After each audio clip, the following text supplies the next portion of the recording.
വാർത്തകൾ തുടരുന്നു. ഗർഭിണിയാകുന്ന സ്കൂൾ വിദ്യാർത്ഥിനികൾക്ക് 1,00,000 രൂപ നൽകുമെന്ന വിചിത്ര പ്രഖ്യാപനവുമായി റഷ്യ. വിദ്യാർത്ഥിനികൾക്കുള്ള പ്രസവ ചിലവിനും ശിശുപരിപാലനത്തിനുമാണ് 1,00,000-ലധികം രൂപ പ്രതിഫലം നൽകുന്നത്. നിലവിൽ റഷ്യയിലെ 10 പ്രവിശ്യകളിൽ നയം നടപ്പിൽ വന്നിട്ടുണ്ട്. ജനസംഖ്യാ വർധനയ്ക്കായി എന്തു വഴിയും സ്വീകരിക്കാൻ ഒരുക്കമാണെന്ന് കഴിഞ്ഞ മാർച്ചിൽ പ്രസിഡന്റ് പുടിൻ വ്യക്തമാക്കിയതാണ്. എന്നാൽ മുതിർന്ന സ്ത്രീകൾക്കായി പ്രഖ്യാപിച്ച വാഗ്ദാനങ്ങൾ സ്കൂൾ വിദ്യാർത്ഥിനികൾക്കും ബാധകമാക്കിയതോടെ കടുത്ത വിമർശനമാണ് ഉയരുന്നത്.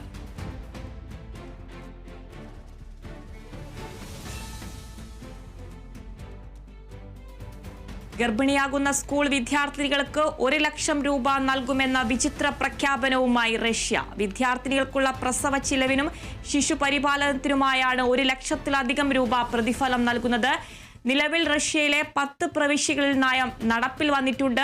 ജനസംഖ്യാ വർധനയ്ക്കായി എന്തു വഴിയും സ്വീകരിക്കാൻ ഒരുക്കമാണെന്ന് കഴിഞ്ഞ മാർച്ചിൽ പ്രസിഡന്റ് പുടിൻ വ്യക്തമാക്കിയതാണ്. എന്നാൽ മുതിർന്ന സ്ത്രീകൾക്കായി പ്രഖ്യാപിച്ച വാഗ്ദാനങ്ങൾ സ്കൂൾ വിദ്യാർത്ഥിനികൾക്കും ബാധകമാക്കിയതോടെ കടുത്ത വിമർശനമാണ് ഉയരുന്നത്.